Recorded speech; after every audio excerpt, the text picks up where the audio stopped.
નવસારી જિલ્લાના ચીખલી તાલુકાના દેગામ ખાતે દેશના સૌથી મોટા સોલર સેલ ઉત્પાદન પ્લાન્ટ તથા કંટ્રોલ સેન્ટરનું રાજ્યના મુખ્યમંત્રી ભૂપેન્દ્રભાઈ પટેલના હસ્તે ઉદ્ઘાટન કરવામાં આવ્યું હતું.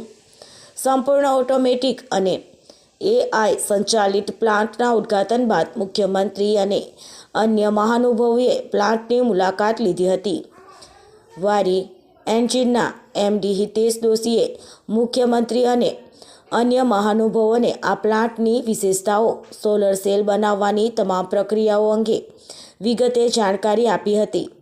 દેશના આ સૌથી મોટા સોલર સેલ મેન્યુફેક્ચરિંગ પ્લાન્ટમાં 5.4 ગીગાવોટની પૂર્ણ ઉત્પાદન ક્ષમતા સાથે કાર્યરત થતા રિન્યુએબલ એન્જિન ક્ષેત્રમાં દેશને દુનિયામાં આગવું સ્થાન પ્રાપ્ત થશે. દક્ષિણ ગુજરાત બ્યુરો ચીફ સલમાન શેખ.